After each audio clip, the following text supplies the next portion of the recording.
마태복음 22장 1절에서 14절 우리 같이 읽겠습니다. 예수께서 다시 비유로 대답하여 이르시되 천국은 마치 자기 아들을 위하여 혼인잔치를 베푼 어떤 임금과 같으니 그 종들을 보내어 그 청한 사람들을 혼인잔치에 오라 하였더니 오기를 싫어하거늘 다시 다른 종들을 보내며 이르되 청한 사람에게 이르기를 내가 오찬을 준비하되 나의 소와 살찐 짐승을 잡고 모든 것을 갖추었으니 혼인잔치에 오소서 하라 하였더니 그들이 돌아보지도 않고 한 사람은 자기 밭으로 한 사람은 자기 사업하러 가고 그 남은 자들은 종들을 잡아 모욕하고 죽이니 임금이 노하여 군대를 보내어 그 살인한 자들을 진멸하고 그 동네를 불사르고 이에 종들에게 이르되 혼인잔치는 준비되었으나 청한 사람들은 합당하지 아니하니 내 거리 길에 가서 사람을 만나는 대로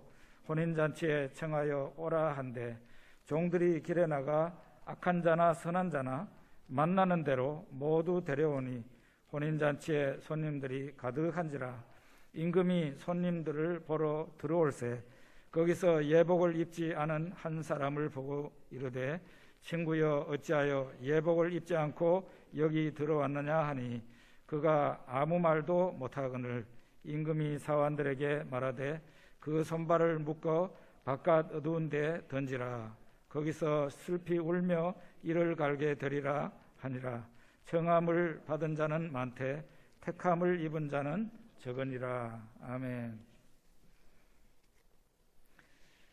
은혜를 은혜로 알지 못하고 사랑을 사랑으로 알지 못하는 것이 우리 사람들이지 않나 생각을 해봅니다. 부모님의 은혜와 부모님의 사랑이 하늘보다 높고 바다보다 깊다 그런 말을 하지 않습니까? 그런데 그것을 아는 사람은 매우 적다. 일반적으로 사람들은 부모님의 그 사랑과 은혜를 잘 모른다. 언제 알게 됩니까? 부모님이 돌아가시고 난 뒤에야 알게 되죠. 부모님의 사랑과 은혜보다 천만 배 그 이상으로 귀한 것이 하나님의 사랑과 하나님의 은혜입니다. 하나님의 사랑과 은혜는 정말 무한해서 말로 설명이 불가능합니다. 하나님이 왜 인간이 되어서 임마누엘 인간이 되셔서 이 세상에 오셨습니까? 사랑 때문이죠. 다른 게 없습니다. 하나님이 왜 자신의 몸을 십자가의 제물로 삼았습니까? 다른 걸로는 설명이 안 되고 오직 사랑 때문이었습니다. 성경에 의하면 모든 사람이 죄인이라 했습니다. 그래서 멸망이 모든 사람에게 이르렀습니다. 다른 말로 하면은 지옥행 열차를 다 타고 있는 거예요. 그런데 하나님이 이 세상에 오신 것은 십자가에 달리신 것은 그 지옥행 열차를 타고 있는 사람들에게 기회를 주기 위해서 거기에서 내려서 천국행 열차를 탈 수 있는 기회를 주기 위해서 합당한 자격을 주기 위해서 이 세상에 오셨고 십자가에서 죽으셨습니다. 이렇게 하나님께서 무한한 사랑과 은혜로 천국을 준비하시고 여러분과 저 그리고 복음 사역자들을 세상으로 내보내서 천국 초청장을 지금 돌리고 계신다. 그렇게 성경은 말합니다. 우리 1절과 2절을 또 한 번 같이 읽어보겠습니다. 1절과 2절입니다. 천국은 마치 자기 아들을 위하여 혼인잔치를 베푼 어떤 임금과 같으니 그 종들을 보내어 그 청한 사람들을 혼인잔치에 오라 하였더니 오기를 싫어하거늘. 천국을 어디에다가 비유하고 있습니까? 임금의 아들 결혼식, 혼인잔치에 비유하고 있습니다.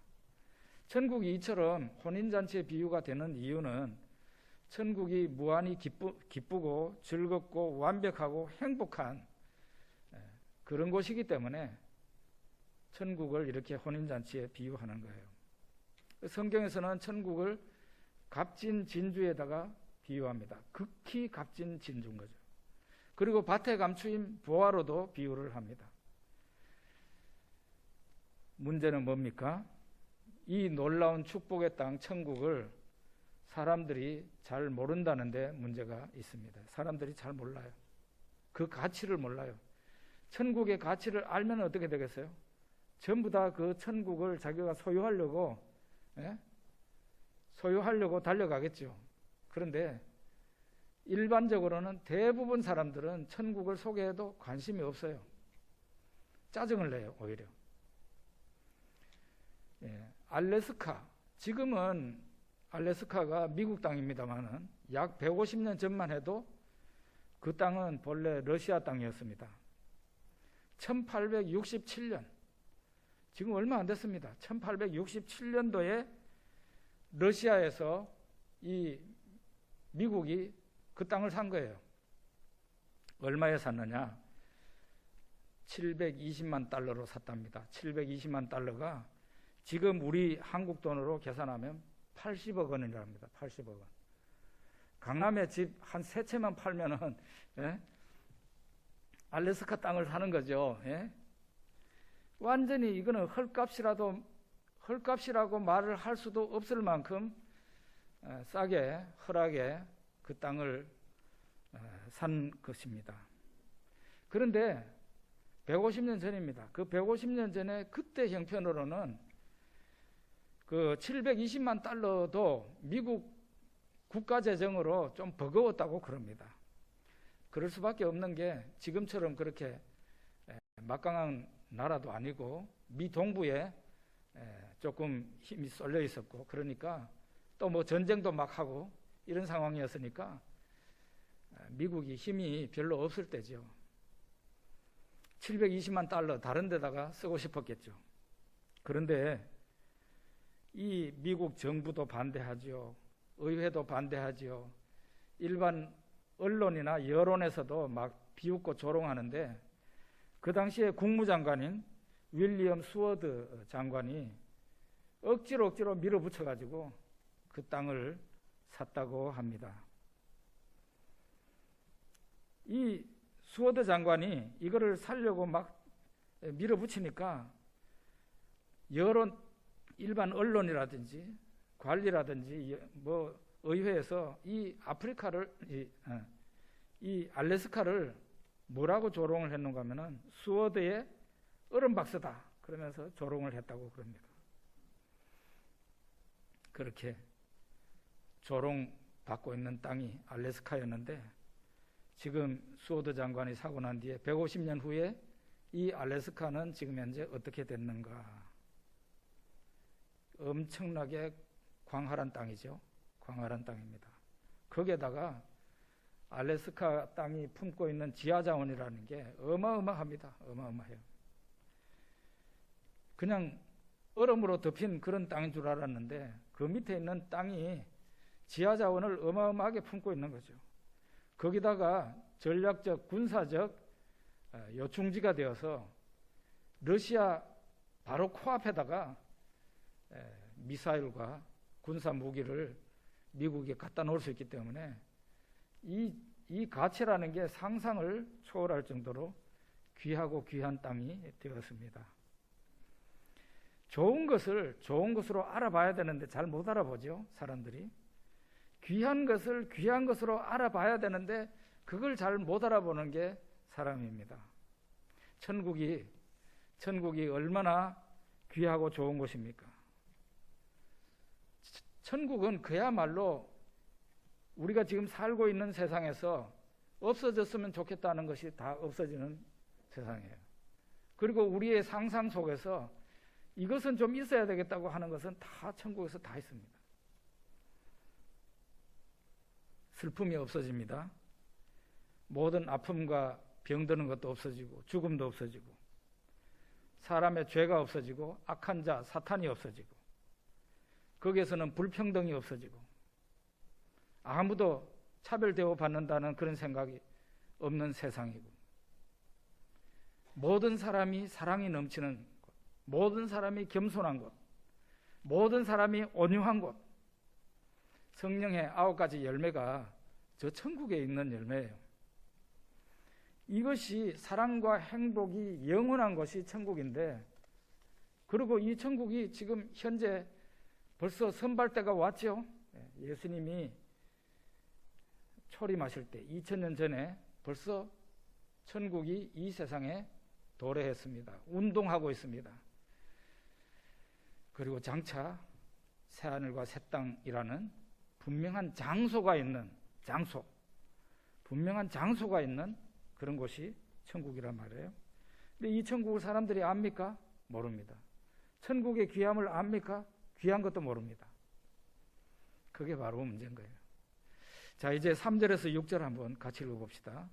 그 종들을 보내어 그 청한 사람들을 혼인잔치에 오라 하였더니 오기를 싫어하거늘 다시 다른 종들을 보내며 이르되 청한 사람들에게 이르기를 내가 오찬을 준비하되 나의 소와 살찐 짐승을 잡고 모든 것을 갖추었으니 혼인잔치에 오소서 하라 하였더니 그들이 돌아보지도 않고 한 사람은 자기 밭으로 한 사람은 자기 사업하러 가고 그 남은 자들은 종들을 잡아 모욕하고 죽이니.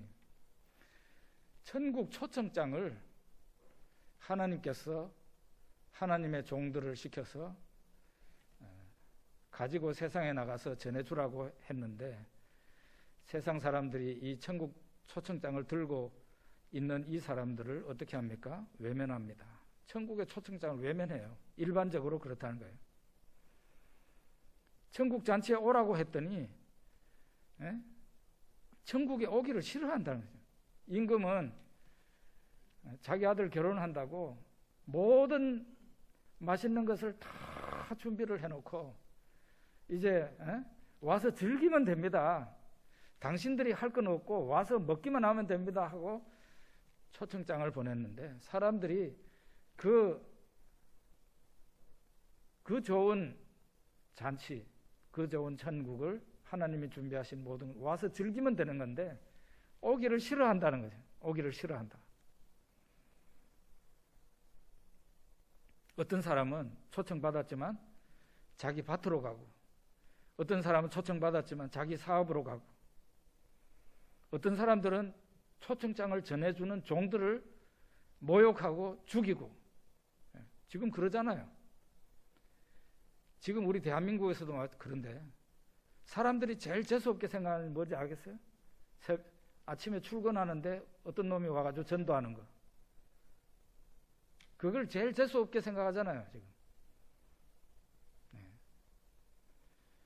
물론 그동안 우리 기독교인들이 비호감인 행동을 많이 했습니다만은 사실은요, 교회 역사를 공부해 보면은 복음적인 예수 냄새 팍팍 풍기는 기독교인을 예수님 시대 때부터 지금까지 한 번도 호감으로 생각한 적이 없어요.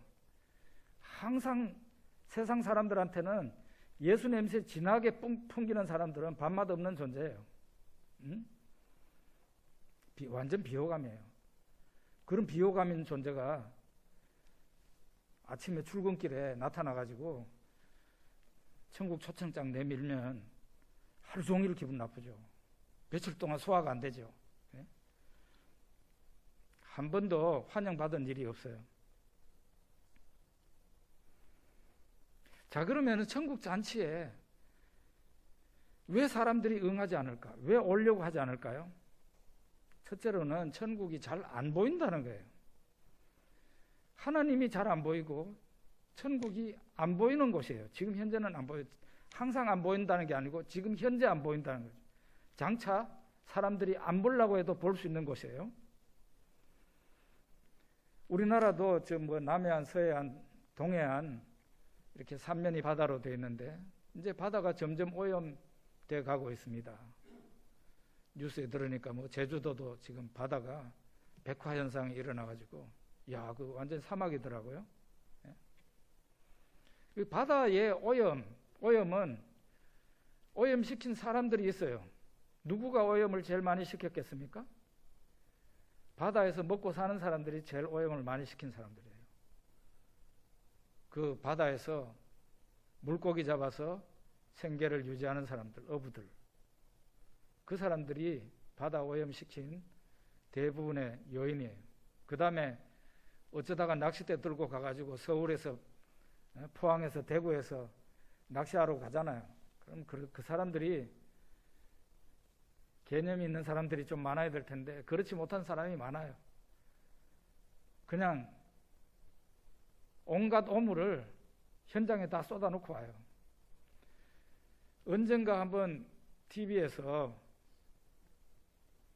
남해안 양식장 밑에를 그 수경을 쓰고 들어가서 촬영을 했는 걸 보여줬더라고요. 굴 양식장, 김 양식장, 그 밑에 수경을 쓰고 들어가면은 얼마나 더러운지요.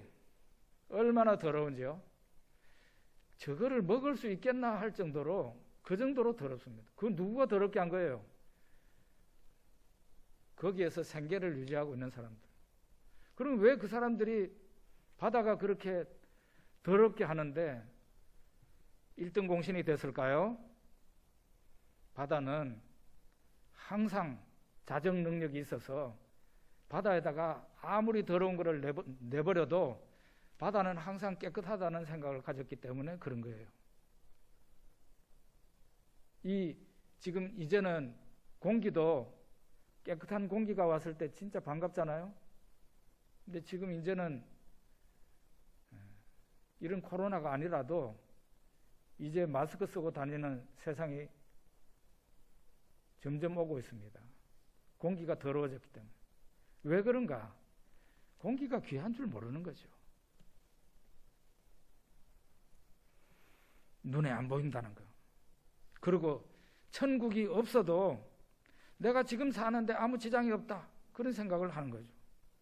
또 하나는 내가 원하기만 하면은 천국을 언제든지 소유할 수 있다는 생각을 합니다. 우리가 복음을 전해보면 알지만 사람들이 농담 가운데 그러잖아요. 내가 죽기 5분 전에 예수 믿겠다. 그러잖아요. 그때가 5분 전에 세상에서 지을 죄는 다 지어보고 즐길 것은 다 즐겨보고 죽기 5분 전에 예수 믿으면은 제일 생산적일 것 같잖아요. 그 사람들 속에는 내가 원하면은 예수 믿을 수 있고 내가 원하면은 천국에 들어갈 수 있다는 생각을 하기 때문에 그런 농담을 하는 거예요. 그런데 하나님은 지혜로우신 분이라 그런 사람은 절대로 천국에 못 들어갑니다. 왜냐하면 그런 사람들은 항상 죽을 때까지 그 생각을 하고 살아요. 내가 언제까지나 내가 믿고자 하면 믿을 수 있다. 그런데 그렇지 않습니다. 그렇지 않습니다. 제 개인적으로는 중3까지는 제가 중3 때까지는 완전히 교회에 마음이 열려 있었어요. 교회 가고 싶더라고요. 그런데 딱 1년 만에 고1에 딱 고등학교 1학년 딱 올라가니까 제 마음이 완전히 무신론자가 되고 기독교에 대해서 반감을 가진 사람이 되었어요. 저는 그렇게 해서 대학까지 가게 됐고 거기에서 암이 걸려서 혹독한 고생을 하다가 예수님 믿게 됐고요. 눈물 많이 흘렸습니다.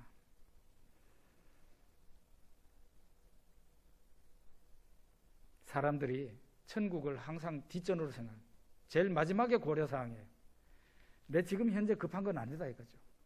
내가 사는데 지장이 있는 것도 아니고 내가 지금 당장 뭐 그거를 꼭 안 해도 별 문제가 없다고 생각해요. 그래서 천국은 항상 뒷전이에요. 제일 마지막에 고려사항이에요. 지금으로부터 한 40년쯤 전에요. 제가 신학대학에 다닐 때인데 그때 서울에 있는 교회가 어땠느냐. 서울에 있는 교회들이 벌써 40년 전에 고3 입시생들에게는 예배를 면제해 줬습니다. 장로님, 권사님, 안수집사님, 아들, 딸들이 주일날 돼도 교회 안 나와요. 고3은 절대로 교회 안 나와요. 그리고 아무도 나무래지 않아요. 그리고 교회 분위기가 공부 열심히 해서 어쩌든지 1년 후에는 좋은 학교, 좋은 대학에 가거라. 이런 분위기예요. 예수님께서 이런 현상을 말한 거예요. 예수님이 뭐라고 그랬어요? 초청장을 가지고 밖으로 나갔는데 돌아보지도 않고, 사람들이 돌아보지도 않고, 한 사람은 자기 밭으로 가고, 한 사람은 자기 사업으로 가고, 그랬다는 거죠. 지금 같으면 어때요? 학생들한테 초청장을 보내고 그 부모들한테 초청장을 보냈는데, 우리 애는 지금 고3이니까 교회 안 가요. 초청장을 받은 학생도 나 지금 공부가 중요합니다. 천국이 중요한 게 아니고. 그래가지고 교회에 그래서 안 오는 거예요.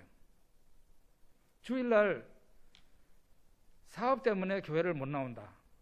저는 그런 분들은 꼭 기도하셔야 된다고 믿어요. 기도해서 하나님께 응답 받아서 주일날이 되면 예배를 빠지지 않도록 해보라는 것이에요. 왜 기도조차 안 하십니까? 기도해 보시라는 거죠. 지금 현재 어쩔 수 없다면은 기도를 해요, 기도를.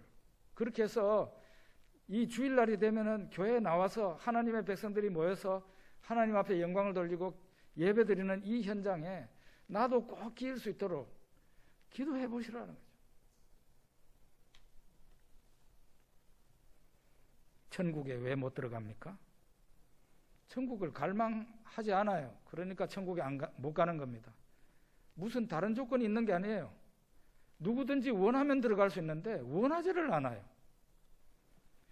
천국에 들어가는 것이 인생의 제일 목표가 돼야 되는데, 인생의 제일 목표가 아니라 제일 마지막에 있으면 좋고 없어도 괜찮은 그런 거라고 생각하는 거죠.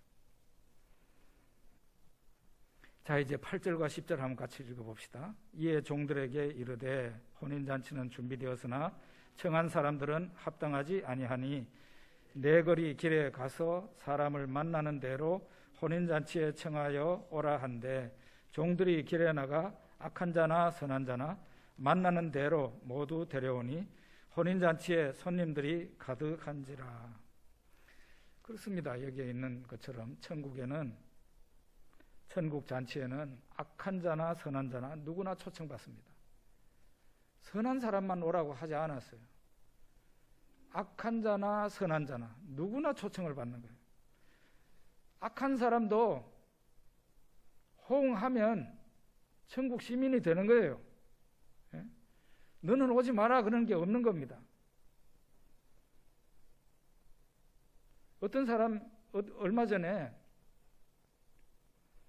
전두환 전 대통령의 둘째 아들이, 그분이 예수님을 믿었는가 봐요. 근데 신학교를 가야 되겠다고 이제 그게 하는 그런 간증이 떴습니다. 거기에 대해서 일반적인 여론이 기독교 언론조차도 좋지 않았어요. 저는 그렇게 생각하지 않습니다. 저는 좀 생각이 달라요. 천국에는 그 사람도 들어갈 수 있는 겁니다. 나도 들어갈 수 있고, 그러니까 나도 들어갈 수 있는 거고, 죄인인 주제에 너는 안 된다 그렇게 말할 수 있습니까? 너는 하나님의 종이 될 수 없다 그렇게 말할 수 없는 거예요. 누구나 하나님의 은혜를 받으면 하나님의 긍휼의 대상이 되는 겁니다. 예수님이 이런 말씀하셨어요. 세리와 창녀가 너희들보다 먼저 그 나라에 들어간다. 천국에 들어간다. 너희들이 누구 계세요? 성경교사입니다. 성경교사. 율법교사. 그냥 성경을 입에 달고 있는 사람이에요. 윤리적인 표준이 높은 사람이에요. 세상 사람들이 존경하는 인물들입니다. 그런데 그 사람들이, 그 신앙의 우등생이 왜 천국에 잘 못 들어갑니까? 첫째로는 자기가 죄인인 것을 잘 모르는 거고, 또 하나는 갈급한 마음이 없는 거예요. 갈급한 마음이 없어요. 그런데 세리와 장녀들, 죄인들이 자기의 죄를 회개하고 예수님께 가까이 오는 경우가 많았잖아요. 그런 사람들이 먼저 들어간다는 거예요. 누가복음 15장에 보면은 예수님이 잃어버린 양 한 마리를 찾는 목자의 이야기를 하고 난 다음에 죄인 한 사람이 돌아오면 하늘에서는 의인 99이 의인 99보다 더 기뻐하고 더 즐거워한다는 거예요. 죄인 한 사람이 돌아오면 하나님과 천사들 앞에 큰 기쁨이 된다 그랬어요. 우리 한국교회는 언제쯤부터 사회 모범생들만 모이는 교회가 됐어요. 좋은 현상이라고 해야 될지, 이걸 나쁜 현상이라고 해야 될지, 나쁜 현상으로 볼 필요는 없을 것 같다는 생각도 들면서도, 옛날에 우리 한국교회 그랬습니까? 아니에요. 수십 년 전까지만 해도 한국교회는 정말 죄인들이 예수 믿고 돌아와서 교회 구성원이 되는 경우가 너무너무 많았어요. 우리 성안교회가 앞으로 사회에서 윤리적 수준이 높고 공부 많이 하고 잘 사는 그런 사람들이 우리 성안교회 교인이 되는 것보다는 사회에서 문제투성이, 죄를 많이 짓는 사람들, 자기 주먹 믿고 사는 깡패들, 이런 사람들이 우리가 전하는 복음을 믿고 회개하고 돌아와서 우리 교회 중요한 구성 멤버가 될 수 있는 그런 날이 오기를, 그것이 진짜로 예수님이 바라시는 그런 교회고 그런 모습이죠. 죄인 한 사람이 돌아오면 하늘에서는 하나님과 천사들 앞에서 큰 기쁨이 된다 그랬어요. 큰 기쁨이 된다. 그런데 여기에 보면 누구나 환영하지만, 천국에서는 누구나 환영하지만 그 천국 잔치에서 쫓겨나는 사람도 있다는 것을 보여줍니다. 11절에서 13절까지 한번 읽어봅시다. 임금이 손님들을 보러 들어올 새 거기서 예복 입지 않은 한 사람을 보고 이르되 친구여 어찌하여 예복을 입지 않고 여기 들어왔느냐 하나 그가 아무 말도 못하거늘 임금이 사환들에게 말하되 그 손발을 묶어 바깥 어두운 데에 던지라. 거기서 슬피 울며 이를 갈게 되리라 하니라. 천국 잔치에 들어온 사람들 모두가 다 예복을 입었어요. 예복을 입고 거기 앉아 있어요. 그런데 임금이 와서 보니까 유독 예복을 입지 않고 들어와 있는 사람이 있었다는. 당신은 어떻게, 다른 사람은 예복을 다 입었는데 당신은 예복을 안 입었어요. 그러니까 말을 못했다. 그 사람도 무엇을 안 겁니다. 무엇을 알았을까요?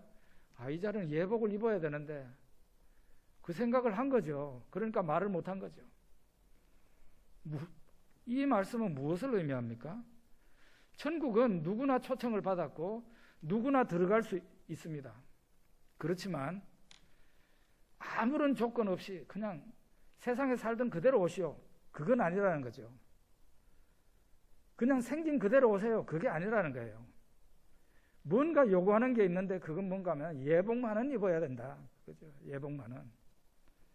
이 예복이 무엇을 의미합니까? 참된 믿음은 가져야 된다, 그런 뜻입니다. 성경에 보면은 참된 믿음을 가진 자에게 하나님께서 의의 옷, 흰 옷을 입혀준다 그랬잖아요.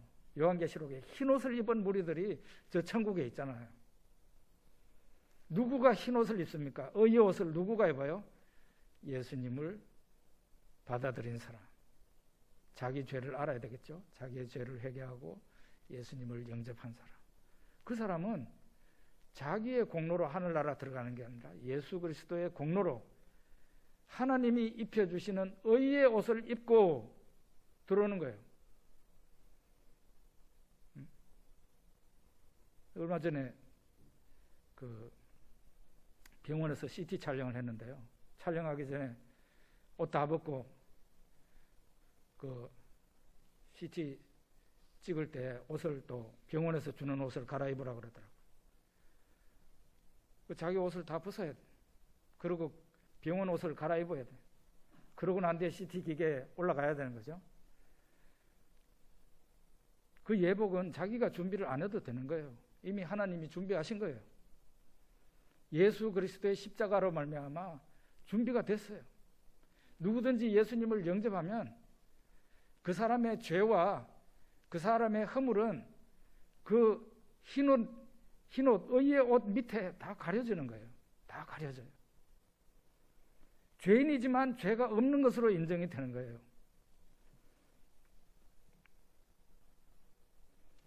참된 믿음은 가지고 있어야 된다는 거예요. 그 참된 믿음을 가진 자에게 하나님께서 예복, 하늘의 예복, 빛난 옷을 입혀주시는 거죠. 의의 옷을 입혀주시는 겁니다. 마태복음 13장에 보면 천국 운동을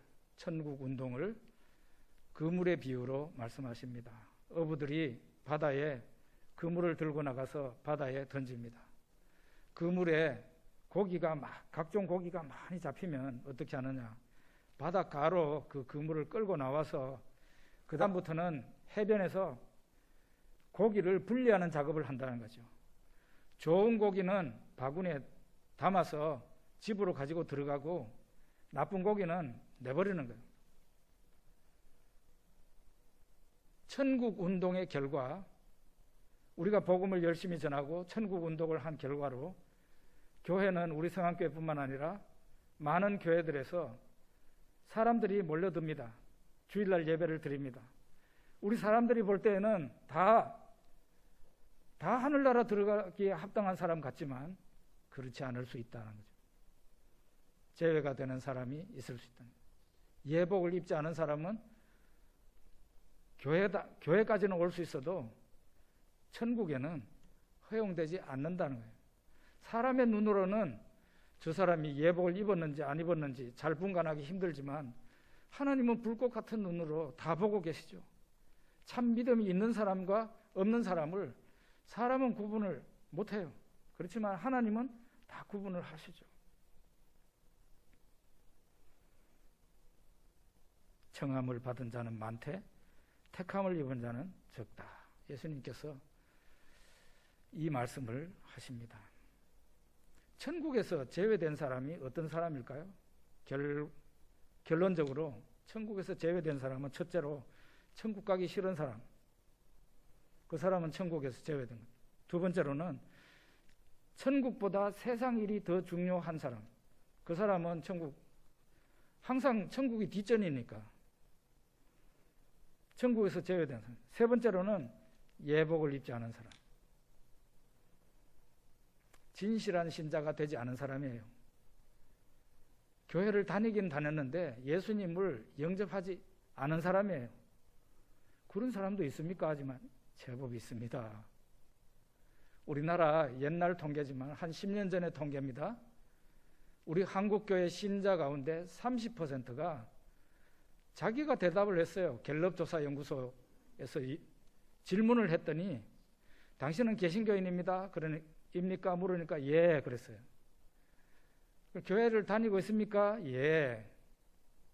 그러면 당신은 예수님을 영접했다고 생각합니까? 당신 스스로 예수님을 영접한 사람이라고 생각하느냐?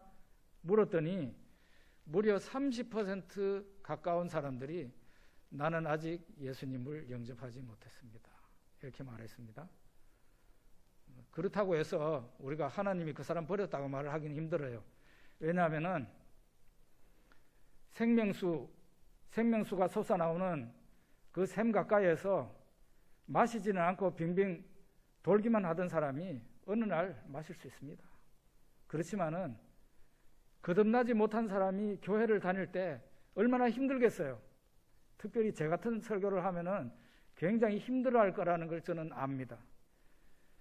거듭나지 못한 사람이 복음적인 설교를 들으면은 막 괴로워서 잠이 안 온다고요. 잠이 안 와. 좋은 소리를 해야 되는데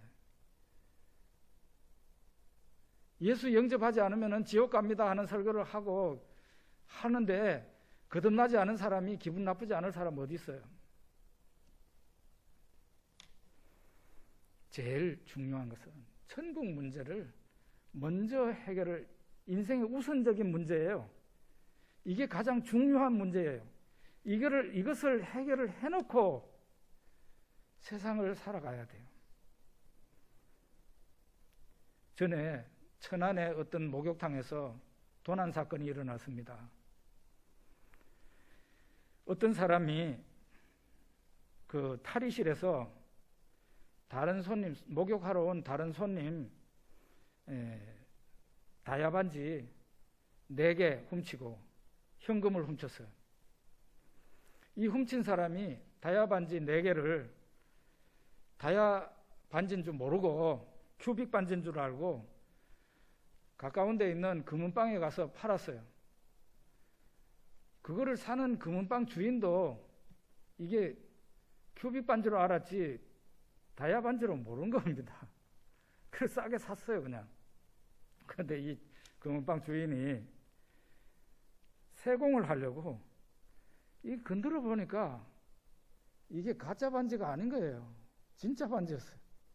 그래가지고 이 사람이 경찰에다가 신고를 했고 그거를 훔쳐가지고 판 사람을 나중에 붙잡게 됐는데 이 사람이 경찰 조사에서 이런 말을 했다고 합니다. 진짜 다이아몬드 반지인 줄 모르고 꿈에도 몰랐다. 그런 말을 했다고 그럽니다. 다이아몬드 반지를 진짜인 줄 모르고 훔쳤던 사람이나 팔아먹은 사람이나 산 사람이나 귀한 것을 귀한 것으로 알아야죠. 천국의 귀함을 모르는 사람은 그 사람은 천국에 못 들어갑니다. 천국의 문은 모든 사람에게 개방되어 있어요. 누구든지 천국을 들어갈 수 있어요. 소유할 수 있어요. 그런데 자기가 적어도 자기가 원해야 들어가는 곳이에요. 그런데 천국의 귀함을 모르는 사람이 원할까요? 원하지 않아요. 그러니까 그 사람은 천국에서 제외가 되는 거예요. 그리고 천국은 그 사람에게 제일 중요한 일이 돼야 돼요. 세상에서 극히 값진 진주 하나를 구하는 진주장사 이야기 있잖아요.